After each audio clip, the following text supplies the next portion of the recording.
मंडळी, आज नाश्त्यामध्ये इंदोरी पोहे बनवले होते। कसे बनवले ते सांगते। तर इथे मी एक कांदा बारीक चिरून घेतला होता। तुम्हाला जर 2 व्यक्तींसाठी पोहे बनवायचे असतील तर एक कांदा सुद्धा पुरेसा होतो। बारीक चिरलेली कोथिंबीर घेतली, त्याचबरोबर शेंगदाणे, अर्ध लिंबू घेतलेला आहे, 3 हिरव्या मिरच्या बारीक कापून घेतल्या, थोडासा चाट मसाला तुम्ही घेऊ शकता। इथे मी सांबार मसाला घेतलेला आहे, कढीपत्ता, आणि नुकतंच आम्ही इंदोरला जाऊन आलो तर इंदोरी फरसाण घेऊन आलो होतो, ते घेतलं। आपण भेळेमध्ये जे निघतं ते फरसाण घेतलं तरी सुद्धा चालेल, मिसळीवर वरचं घेतलं तरी सुद्धा चालेल, तिखट बुंदी सुद्धा तुम्ही घेऊ शकता। आणि इथे तुम्ही पाहू शकता पोहे वाफवायला ठेवलेले आहेत।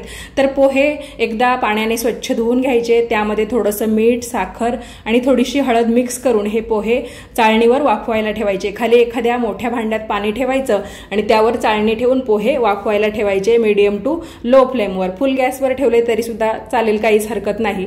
आता इथे मी एका छोट्याशा कढईमध्ये 1-2 चमचे तेल घेतलेलं आहे, त्यामध्ये थोडेसे शेंगदाणे टाकले। फरसाणमध्ये सुद्धा शेंगदाणे आहेत, त्यामुळे इथे मी शेंगदाणे थोडेसे कमी वापरलेले आहे। त्याचबरोबर अर्धा चमचा मोहरी, 3 बारीक चिरलेल्या हिरव्या मिरच्या, तुम्हाला किती तिखट आवडतं त्यानुसार हिरव्या मिरच्या घ्यायच्या, आणि कढीपत्त्याची पानं टाकायची। आणि ही जी फोडणी आहे ती एकदम कडकडीत आपल्याला तळू द्यायची आहे, जेणेकरून पोहे छान खमंग लागतात।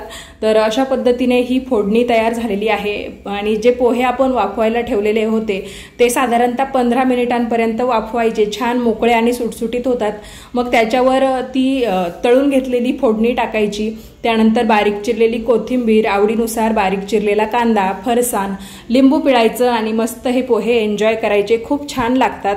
आपण जे महाराष्ट्रीयन कांदे पोहे बनवतो तर त्यामध्ये जितकं तेल लागतं किंवा त्याला जितका कांदा वगैरे लागतो तर त्यापेक्षा सुद्धा कमी साहित्यात हे पोहे तयार होतात, खायला सुद्धा अगदी अप्रतिम लागतात।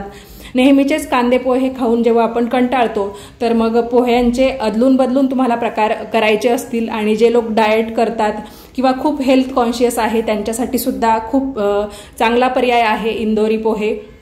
तर नुकतंच तिकडे जाऊन आलो तर घरी इंदोरी पोहे बनवून बघण्याचा मोह काही आवरला नाही।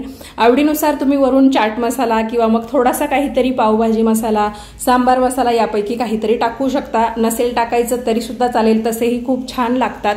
तर तुम्हाला आजची ही रेसिपी कशी वाटली कमेंट करून नक्की सांगा। एकदा इंदोरी पोहे बनवून बघा, तुम्हाला सुद्धा ते नक्कीच आवडतील। तुम्ही या इंदोरी पोह्यांच्या नक्कीच प्रेमात पडाल। भेटूयात आपण पुढच्याच नवीन रेसिपीमध्ये, तोपर्यंत सर्वांनी काळजी घ्या। धन्यवाद।